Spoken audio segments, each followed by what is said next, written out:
El tema número 5, preparativos finales, los preparativos finales que se empiezan a hacer ya para entrar a la tierra prometida. Como les decía, hay una condición que Dios les pone a los hijos de Israel, a la nación de Israel. Tenía que haber, hermanos, mucha obediencia, confianza en el Señor. Y eso es de lo que vamos a hablar ahora, porque esta aventura que estaban a punto de iniciar la nación de Israel era algo totalmente fuera de sus posibilidades humanas. Como seres humanos, como pueblo, nada más, era imposible lo que iban a realizar. Y esto habla acerca de nuestra vida, hermanos. También para nosotros hay muchas áreas de nuestra vida espiritual, de nuestra vida diaria, como matrimonios, como padres, como iglesia, como parte de una comunidad, que por nosotros no podemos lograr, por nosotros no podemos conquistar. Necesitamos que sea Dios el que obre a través de nosotros. Y esto nos trae al primer pensamiento de esta lección. La conquista de la tierra de promesa, hermanos, fue un proceso, no fue un acontecimiento aislado. Y este es el primer concepto que quisiera que todos pudiéramos guardar en nuestro corazón en este estudio de hoy, como todos los que hemos ido guardando, espero, en las lecciones anteriores, pero esto es muy interesante. La conquista de la tierra prometida fue consecuencia de un proceso que se estuvo llevando a cabo durante mucho tiempo, en el plan perfecto de Dios, por supuesto. Algunos lo vieron, algunos no lo alcanzaron a ver, algunos pudieron disfrutar de él, algunos ya no pudieron disfrutar de esta promesa, pero fue un proceso, hermanos, no fue algo, un evento solamente aislado, algo que sucedió solamente porque Dios le plació en ese momento y pasó. Nuestra vida como cristianos, hermanos, es parte de un proceso, y quizás de esto hemos hablado muchas veces en predicaciones y lo hemos oído muchas veces, pero no nos queda tan claro el asunto de que como cristianos, hermanos, estamos expuestos a fracasar, a fallar, porque no tenemos la paciencia para poder ver lo que Dios está haciendo con nosotros. No tenemos la paciencia para ver lo que Dios va a completar en nuestras vidas. Y por eso pensamos solamente que esto es algo que si no sucede ahorita ya no sucedió. No, es parte de un proceso. Todo lo que está sucediendo en nuestra vida, todo lo que está sucediendo a lo largo del trayecto de nuestra vida, es parte de ese proceso, hermanos. Por eso fue tan importante que cuando cruzaron el río Jordán, como lo vimos la semana pasada, si se acuerdan, dejaron dos monumentos, dos montones de 12 piedras cada uno, uno en medio del río, en el lecho del río, y otro afuera cuando salieron del río. Porque es importante ir dejando un testimonio acerca de lo que Dios está haciendo entre nosotros. Así es que vamos a ver el capítulo 5, por favor, de Josué, hermanos. Si quieren acompañarme, abran sus Biblias en Josué capítulo 5, y vamos a ver los primeros versículos, los 12 primeros versículos es en lo que nos vamos a enfocar el día de hoy. Díganme si se está viendo bien, hermanos, porque creo que se está retrasando mucho esta señal ahora. No sé qué está pasando, me está...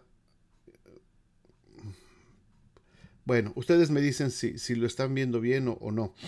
De cualquier manera, pues lo estoy grabando y esto ya quedará grabado después en YouTube también. Bueno, vamos entonces a capítulo 5 de Josué, versículos 1 al 12. Y vamos a empezar a ver algunas de estos aspectos acerca de estos preparativos que estaban haciendo, de estos preparativos finales, como es el título de nuestra lección. En primer lugar, vamos a ver acerca de Dios promete y Dios cumple. Lo que Dios promete, Dios lo va a cumplir en nosotros. Lo que Dios nos ha dicho que va a suceder, hermanos, va a suceder para nosotros. Si ustedes se acuerdan, en Éxodo 23-27 Jehová le había dicho a la nación de Israel: yo enviaré mi terror delante de ti y consternaré a todo pueblo que entres y te daré la cerviz de todos tus enemigos. 40 años antes se dijo esta promesa, 40 años antes de lo que estaba sucediendo. Dios le da esta promesa a Moisés, se la confirma al pueblo, pero todo ese pueblo ya no existe, todo ese pueblo ya murió, toda la generación del desierto ya murió. Ellos no pudieron ver el cumplimiento de esta promesa. Y fíjense cómo empieza precisamente el capítulo 5 de este libro de Josué. Dice: cuando todos los reyes de los amorreos que estaban al otro lado del Jordán, al occidente, y todos los reyes de los cananeos que estaban cerca del mar, oyeron cómo Jehová había secado las aguas del Jordán delante de los hijos de Israel hasta que hubieron pasado. Fíjense lo que les pasó, justamente lo que Dios había prometido en Éxodo 23-27. Desfalleció su corazón, dice, y no hubo más aliento en ellos delante de los hijos de Israel. Esto fue lo que había dicho Dios 40 años que iba a suceder, que iban a tener temor de ellos, que iba a consternar a todos los pueblos delante de ellos. Pero debemos de entender esto, hermanos. No pudo esta promesa que se hace en Éxodo 23, 40 años antes o quizás más de ese tiempo, no lo pudieron ver ni Moisés ni la generación anterior. Lo tuvo que ver la nueva generación. Lo que va Dios haciendo, hermanos, en nuestras vidas como iglesia también, se conoce también en otros lugares. Lo que sucedió con esta mujer, ¿se acuerdan que entraron los espías a la casa de Rahab? Y vimos también la semana pasada que Rahab le dijo a los espías lo que se escuchaba, lo que se decía y lo que conocían de esta nación desde que habían salido de Egipto. Ya las noticias habían llegado, ya se había corrido toda la información y sabían que esta nación de Israel que venía de mano de un Dios que estaba haciendo grandes prodigios para ellos y estaba haciendo grandes cosas en medio de ellos. Y seguramente Moisés y toda esa generación que salió ni siquiera se imaginaban, hermanos, que lo que estaban viviendo ellos ya se estaba conociendo en otros lados. Y esto es algo bien importante. Nosotros como cristianos, muchas de las cosas que hacemos, hermanos, muchas de las cosas que Dios hace en nuestras vidas, nosotros no nos damos cuenta, pero estas cosas se están sabiendo por todos lados.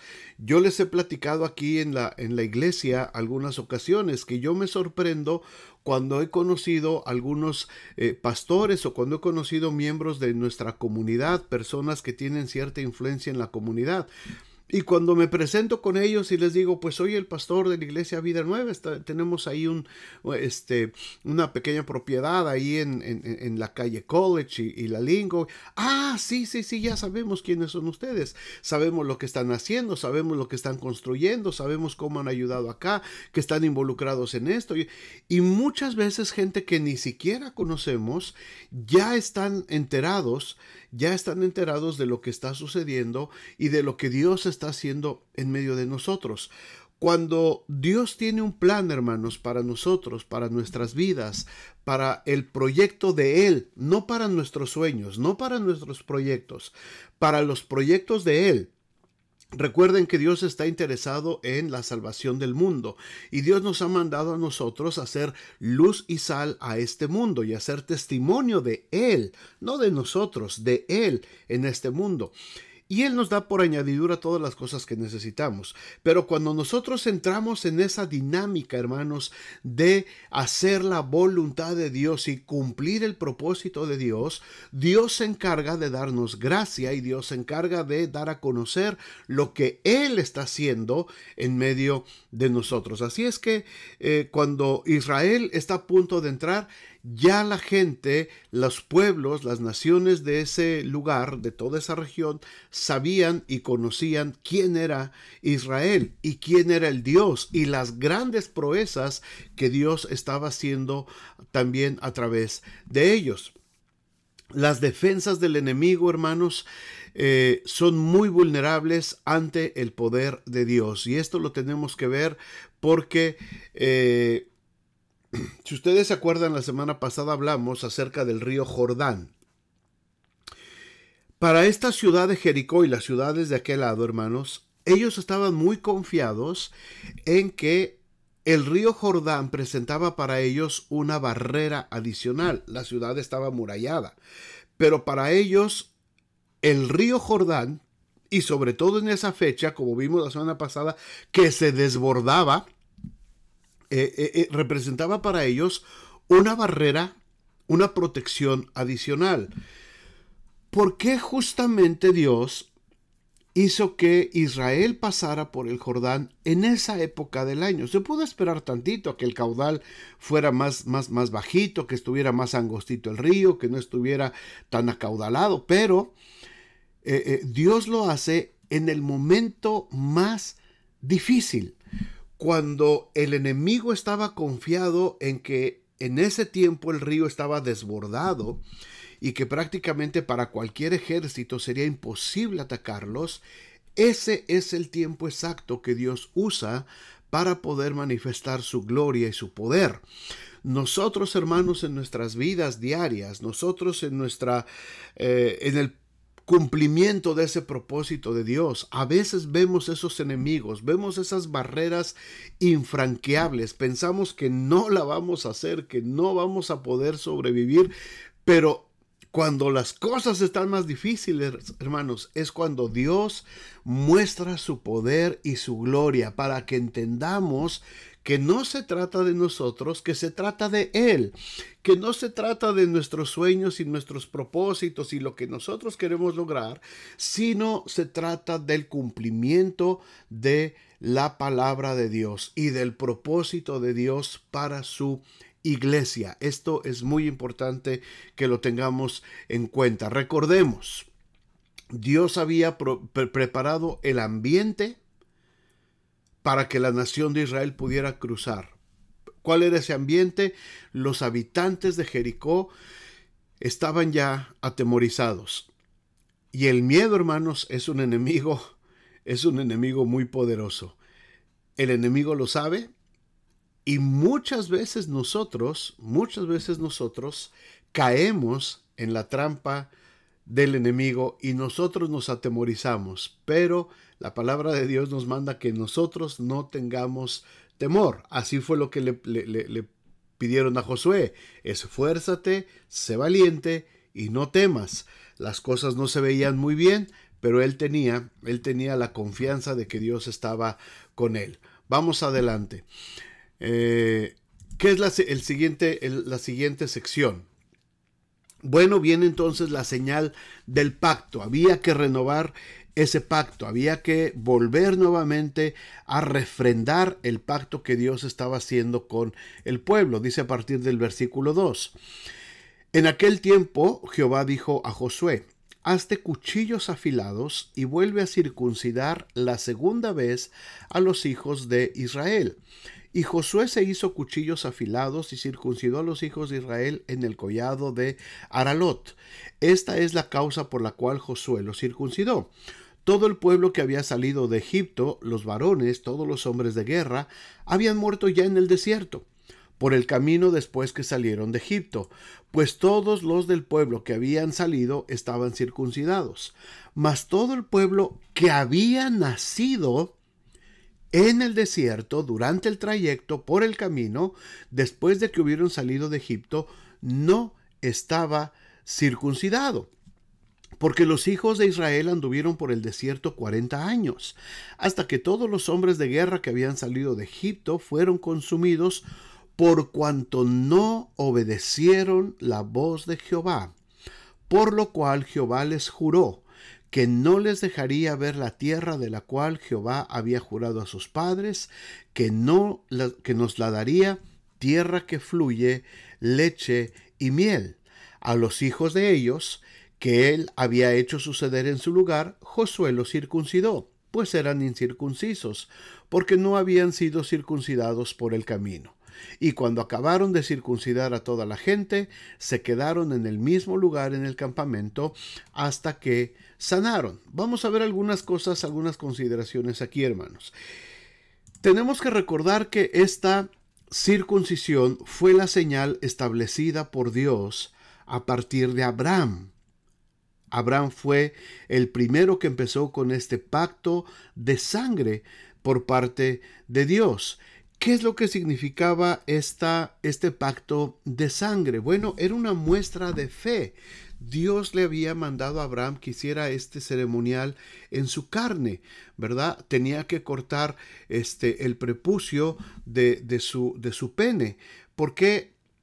Por varias razones. Uno, porque simbolizaba la fuente de la reproducción, de donde iban a salir las siguientes generaciones. Número dos, también por quizás un acto de higiene, por un acto de protección para el mismo pueblo de Israel. Y también como una señal de pacto, porque ese lugar específicamente en la anatomía del varón es sumamente sensible y dolorosa. Así es que cuando un varón ya adulto se circuncida, es un dolor muy intenso, es un dolor muy fuerte que produce esta pequeña cirugía, y se hace solamente con un cuchillo afilado. Así es que ahora, pues a los niños chiquitos se los hacen de 8 días de nacidos, la piel es muy delgadita todavía y no tiene mayor problema, pero cuando ya se hacen personas adultas, el dolor es muy significativo. Pero era un pacto de señal. Era un pacto de señal. Si ustedes se acuerdan, cuando Moisés ya va rumbo a Egipto para poder empezar a liberar al pueblo de Israel, el Señor le resiste en el camino porque sus 2 hijos varones no habían sido circuncidados tampoco. Y era parte de lo que Dios requería, que fueran circuncidados como una señal, porque era la señal que Dios había establecido con Abraham. Así es que era una señal visible en su carne, en su piel, en su cuerpo, de indicando que ellos eran parte del pueblo de Dios. Y esto representaba la fuente de reproducción para sus descendientes, que serían alcanzados también con la promesa. Así es que se tiene que refrendar esta señal del pacto, porque todos los que habían salido de Egipto estaban circuncidados. Dios les mandó antes de salir que se circuncidaran, ¿verdad? Pero después de caminar todo ese tiempo por el desierto, después de caminar 40 años por el desierto, tienen que volver ahora esta nueva generación a circuncidarse, porque ellos no habían sido circuncidados a lo largo del trayecto. El que no se circuncidaba, lo que dice Génesis 17:14, aquella persona será cortada de su pueblo, ha violado mi pacto. Tan fuerte era el pacto que tenía el Señor con Israel. ¿Cómo se restablece entonces la señal? Vamos a ver los versículos 9 y 10.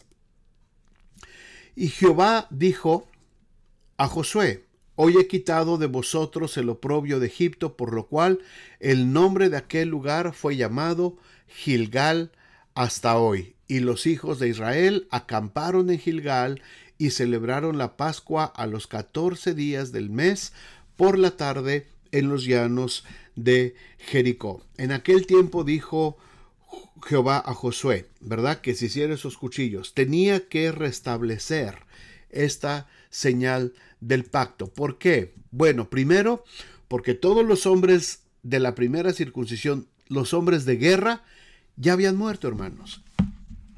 Ellos tenían la señal de la circuncisión, sí, pero eso no fue suficiente, porque ellos fueron incrédulos, ellos tuvieron incredulidad en su corazón y eso les impidió poder entrar a la tierra prometida. Así es que Dios vuelve a hacer el pacto con la nueva generación.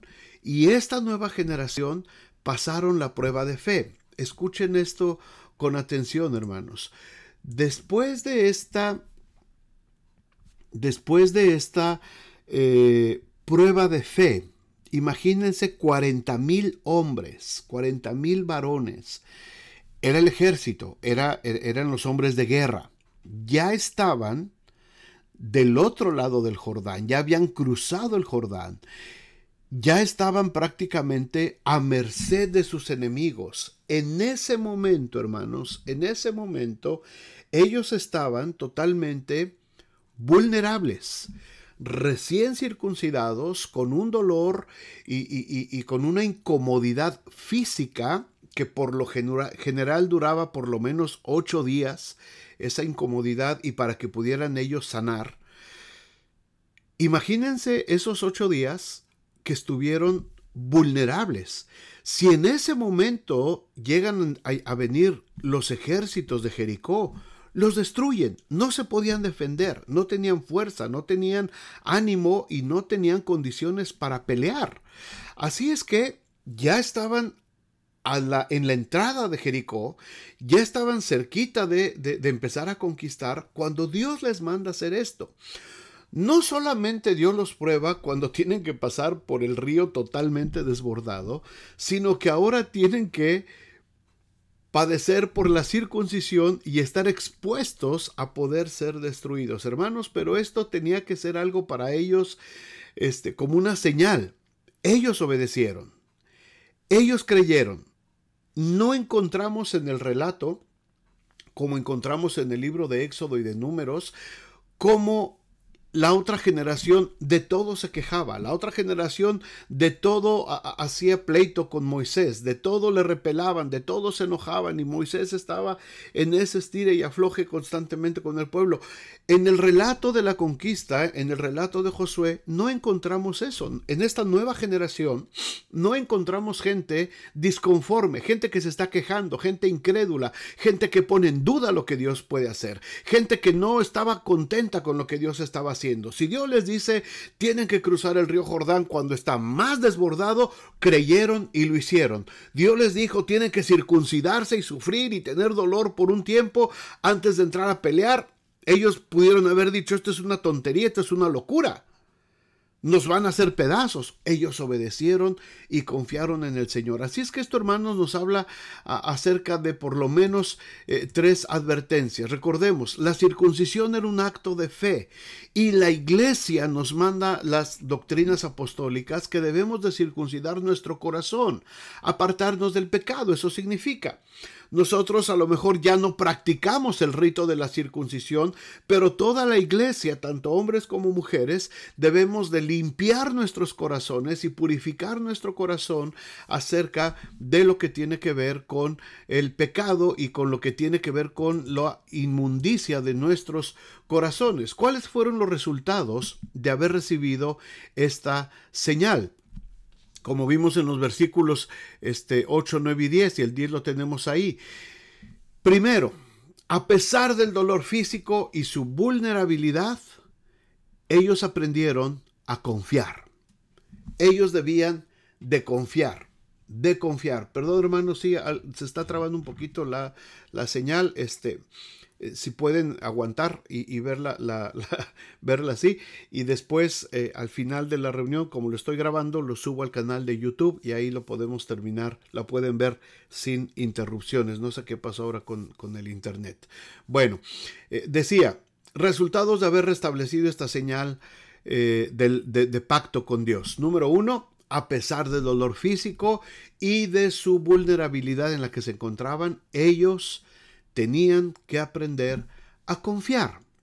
Y esto es importante para nosotros, hermanos, cuando tenemos este pacto con Dios, este pacto a través de Jesucristo, no a través de una circuncisión hecha con cuchillo y con derramamiento de sangre, sino una circuncisión de corazón. Cuando tenemos un pacto hecho con el Señor a través del Espíritu Santo, tenemos que aprender a confiar aún en los momentos en que nos sentimos más vulnerables.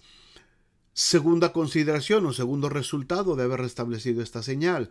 La señal quitó ciertamente el oprobio de Egipto y les trajo a santidad. Aunque ellos no nacieron en Egipto, ellos ya nacieron en el desierto, pero todavía traían espiritualmente la carga del pecado de Egipto. Y para entrar en la nueva tierra de promesa, Dios les había pedido, Dios les había ordenado que volvieran a renovar este pacto para que se quitara completamente el oprobio, como dice el versículo 9, si lo quieren volver a ver ahí.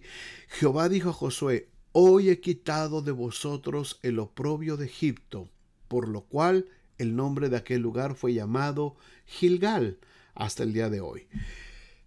Habían estado en pecado sus padres, pero ahora, gracias a la circuncisión y a esta renovación del pacto, ahora estaban listos para poderlo hacer. Hay una serie de mensajes sobre Gilgal que compartí, no recuerdo si fue el año pasado o antepasado, la pueden ver también en el canal de YouTube, por ahí está, la serie se llama Gilgal, y ahí habla de todo lo que significó ese tiempo que estuvieron el pueblo de Israel antes de entrar a conquistar Jericó. Así es que la señal quitó el oprobio de Egipto y les trajo a santidad. Y por último también, después de esto pudieron celebrar la Pascua y la comunión. Como dice el versículo 10, los hijos de Israel acamparon en Gilgal, celebraron la Pascua a los 14 días del mes por la tarde en los llanos de Jericó. ¿Qué significa la Pascua? ¿Qué significa la Santa Cena o el nuevo pacto para nosotros? La comunión para nosotros representa esa comunión, se restableció la comunión. Cada vez que nosotros celebramos la Santa Cena en nuestra iglesia o la mesa del Señor o la comunión, estamos recordando ese momento de Jesús cuando Él dijo: este es el nuevo pacto en mi sangre, la nueva Pascua que Dios estaba haciendo por nosotros. Así es que después de pasar todas estas pruebas, hermanos, el pueblo de Israel estaba listo para entrar a conquistar la Pascua antes, el nuevo pacto ahora. Nos recuerda nuestra salida del pecado y la salida de la opresión.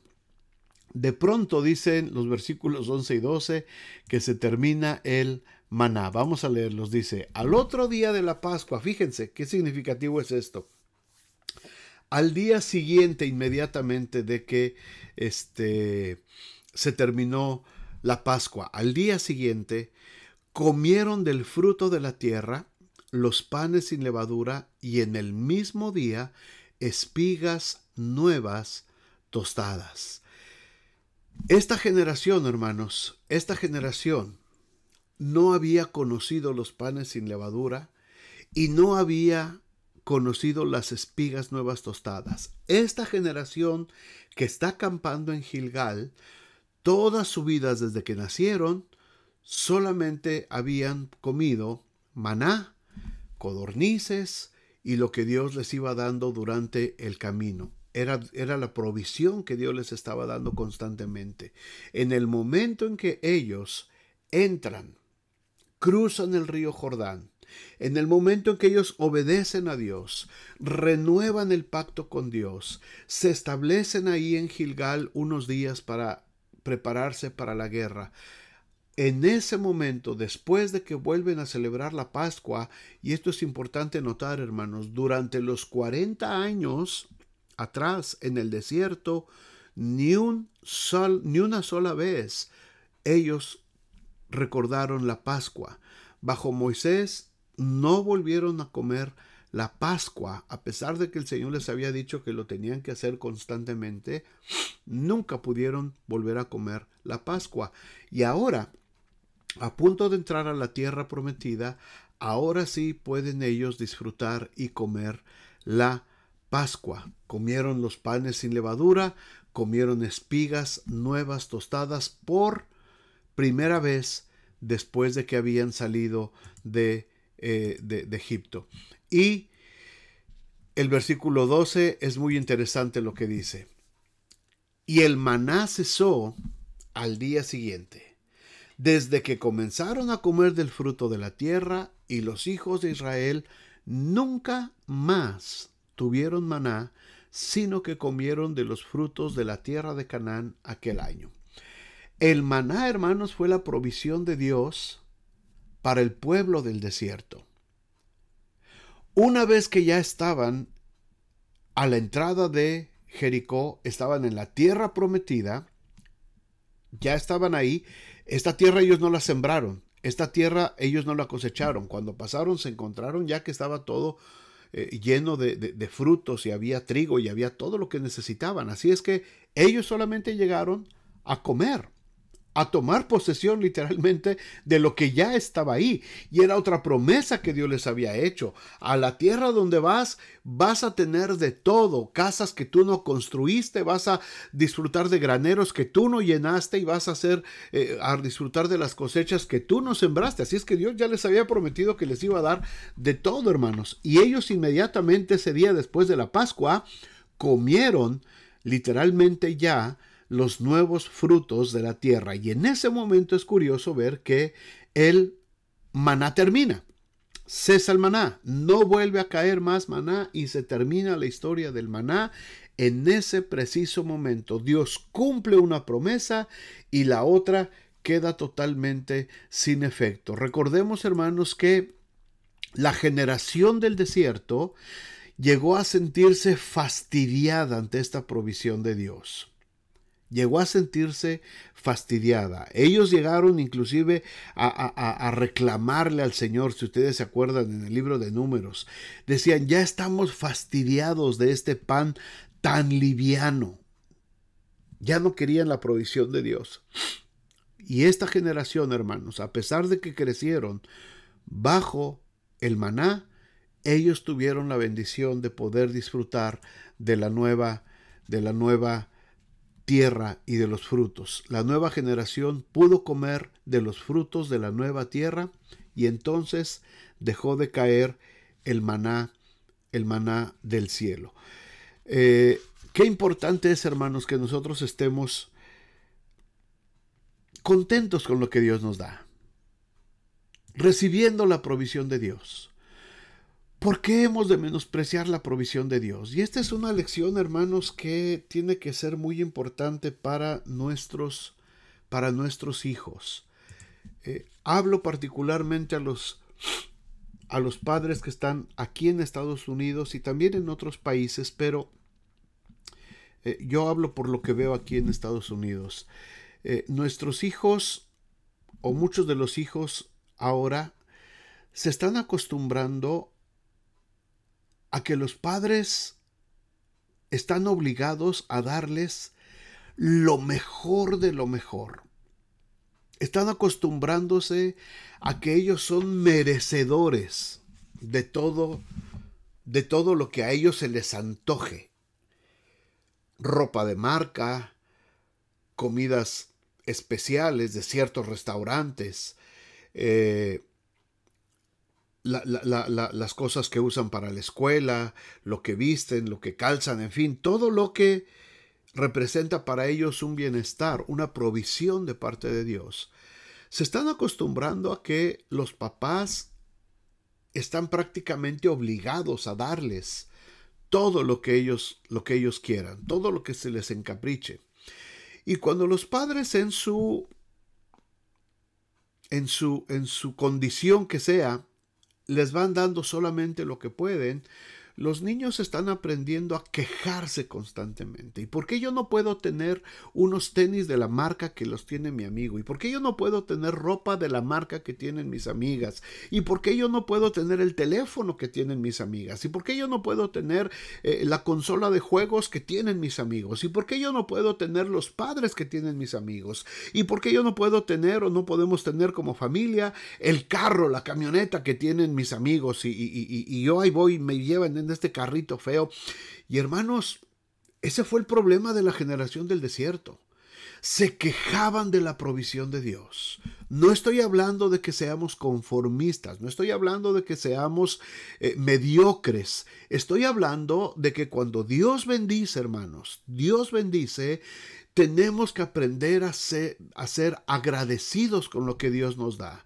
Y si Dios nos da el día de hoy arroz y frijolitos para comer, con acción de gracias podemos comer. Y si hoy me tengo que comprar unos zapatos en Walmart porque no tengo para unos de marca en el mall, le doy gracias a Dios porque tengo unos zapatos para caminar. Y si mi ropa no trae etiquetas como las que traen todos los demás, le doy gracias a Dios porque tengo ropa que ponerme y porque tengo con qué cubrirme del frío y de los elementos.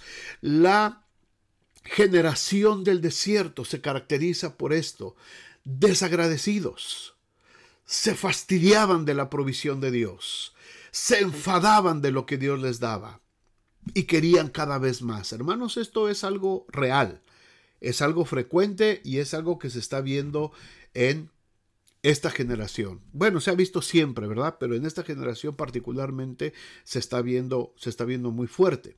Los hijos están como la generación del desierto, literalmente. Ay, mira estos zapatos que me fuiste a comprar. Ay, mira esta ropa que me fuiste a comprar. Ay, mira el carro con el que andamos. Mira la casa en la que vivimos. Mira esto. Y quejándose, quejándose, quejándose. Y muchas veces los padres haciendo esfuerzos sobrenaturales para tratar de darle lo mejor a sus hijos. Y muchas veces no hay esa reciprocidad, ese agradecimiento por lo que Dios está proveyendo para nosotros. Hermanos, si Dios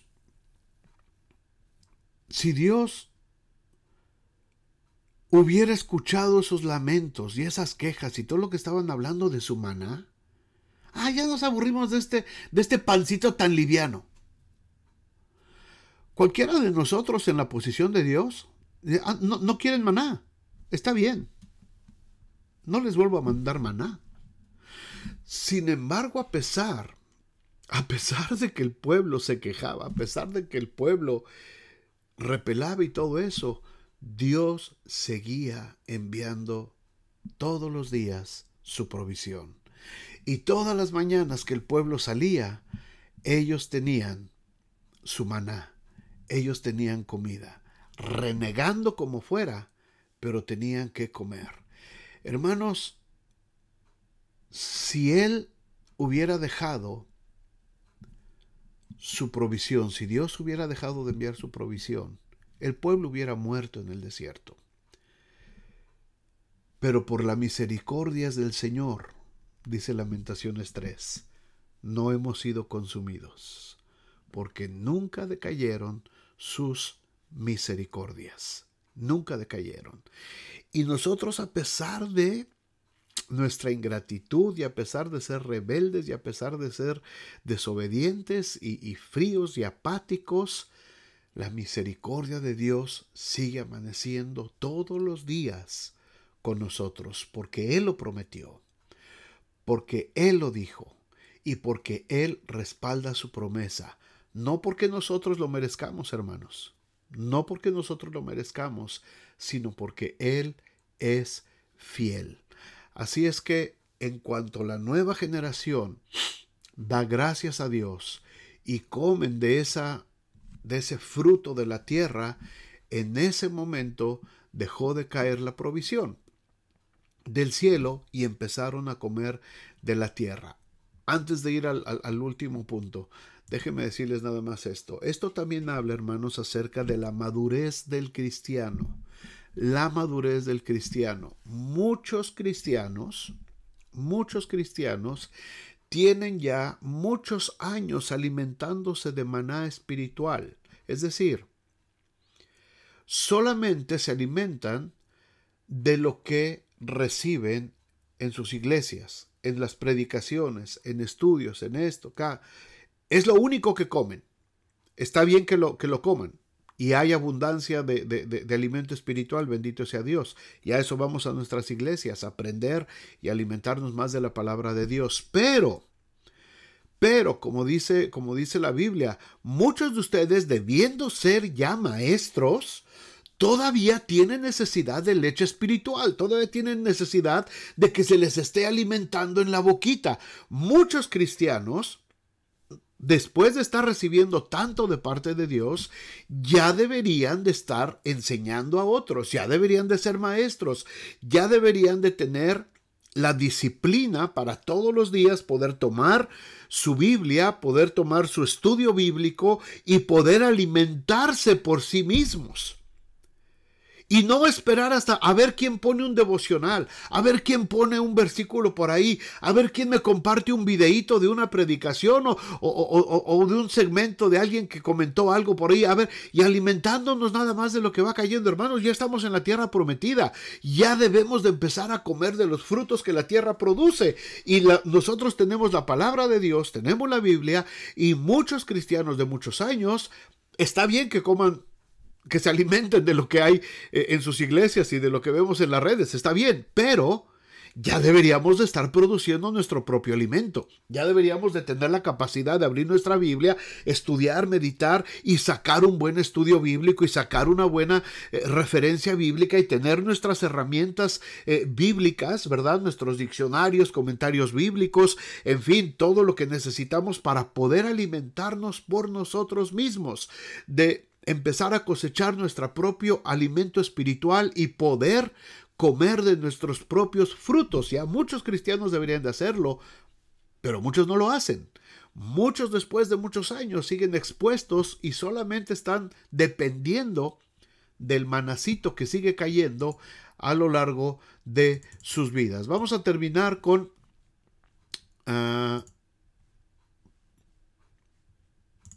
vamos a terminar con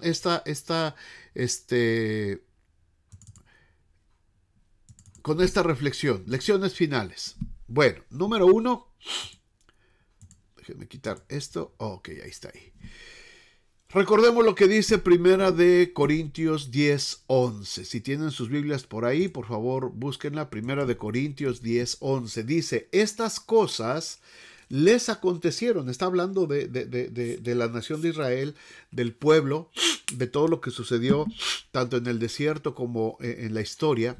Estas cosas les acontecieron como ejemplo y están escritas, dice Pablo, para amonestarnos a nosotros, a quienes han alcanzado los fines de los siglos. Es decir, toda esta historia que estamos leyendo y todo lo que pasó, hermanos, está escrito en la palabra de Dios para que nosotros aprendamos, para que nosotros seamos amonestados con lo que está sucediendo. ¿Qué es lo que podemos aprender de estos 12 versículos del capítulo 5 de Josué? Primero, la fe es muy importante para iniciar una relación con Dios y para poder mantenernos en esa relación. La circuncisión fue un acto de fe en medio de circunstancias difíciles.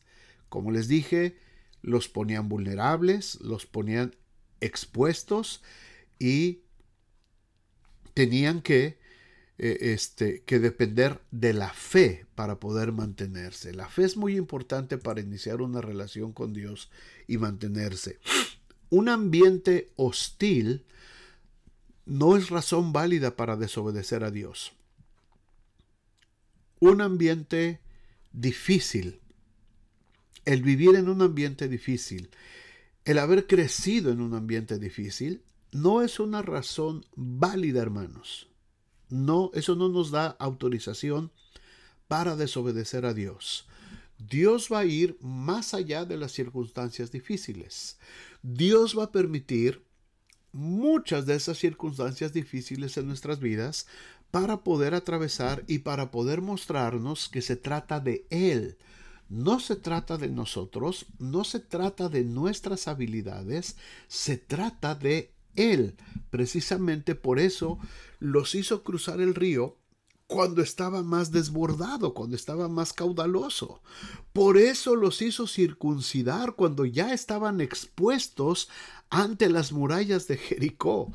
Dios utiliza esos ambientes hostiles para mostrarnos que Él es más grande de lo que nosotros podemos pensar y que Él es superior y que se trata de Él, no se trata de nosotros. La victoria es de Dios. no es de nosotros. Nosotros solamente debemos obedecer a Dios. Y la tercera lección es que las promesas de Dios son seguras. Son seguras, como el caso de nuestra salvación. Nosotros estamos viviendo ya la salvación, estamos viviendo ya parte de nuestra vida eterna. Por supuesto que se va a completar cuando muramos o cuando Cristo venga por nosotros y estemos en el cielo. Ahí se va a completar nuestra salvación y la vamos a poder ver, ¿verdad? Vamos a poder disfrutar de esa salvación. Dios le hizo promesas a Moisés y a Israel cuando estaban saliendo de Egipto, cuando iban a salir apenas a transitar por el desierto. Pero toda esa generación no vio las promesas cumplidas. Pero eso no significa que Dios no cumplió. La siguiente generación vio las promesas de Dios cumplidas, vio cómo se empezaron a cumplir una a una todas las palabras que el Señor había hablado. Y de hecho al final vamos a ver, Josué de esa manera termina la historia de este libro de Josué, que Dios cumplió todas las buenas palabras que había hablado a Josué y a Moisés, sin faltar ninguna de ellas. Y de la misma manera, hermanos, Dios va a cumplir todas sus promesas en nosotros, como su iglesia, como su pueblo. Dios las va a cumplir. Dios las va a llevar a cabo, hermanos. A lo mejor algunas promesas no las vamos a ver nosotros en nuestra generación, pero a lo mejor nuestra siguiente generación va a ver el cumplimiento de algunas de esas promesas.